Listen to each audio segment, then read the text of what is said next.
high schools across the nation, students are getting ready for the prom, which is often the highlight of the adolescent social calendar and a prized source of material for the reality TV show I Didn't Know I Was Pregnant.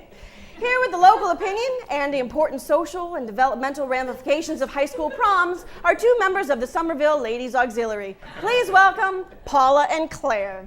Thank you, Christina. We are thrilled to be here. We're thrilled. Prom season is upon us, and we want to remind young people to savor this moment because they will never forget it. And yet it can, for some people, be very forgettable. And it does not make it weird if this is your experience. But you should definitely take a good hard look in the mirror and ask yourself why. And then move on. You know, every year when prom season arrives, I remember the excitement I felt for my own. You're an excitable woman. And you're not? I can control myself. I've gone through the change.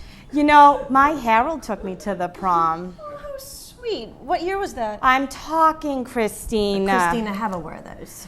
My Harold picked me up in his Ford Mustang smelling of Paco Rabanne.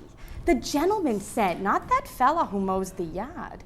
Harold held the door open for me and everything, bought me a beautiful corsage. Chivalry was important back then. Not like today. Now girls give birth at the prom. Or worse. What could possibly be worse? Plenty. I read that some boys over in Everett were spiking the punch with their booze and their sex drugs and whatnot. One thing leads to another, and there's your AIDS all over the place. You didn't. You did not read that. I could have.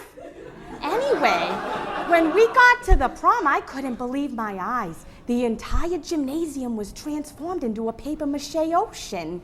The theme was under the sea. Oh, I love themes. Who doesn't? You know, I never learned to swim. We danced all night, Harold and I, and when it was over, we drove up to the point. In those days, people got pregnant after the prom. We were raised right. You know, I never went to my prom. What are you talking about? You never went to your prom? Of course you went to your prom. Everybody goes to their prom. Actually, I didn't go to my prom either. Enough, Christina. Christina, have a word find. You helped me pick out my dress. I know, and it was too revealing. I was a free spirit. In those days, shoulders were cleavage.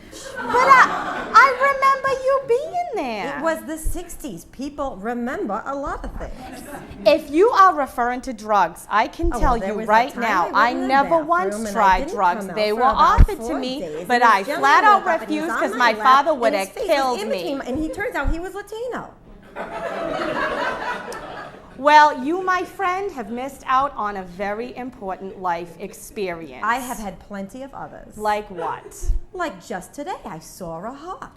Majestic creature. The predators, you know. Terrifying. In my own backyard, swooped down, picked up my cat. Your cat was in the car when you picked me up today. Ah, that explains why my grandson's been so quiet. Thanks a lot, ladies. I think we've all learned a lot tonight. Paula and Claire from Somerville.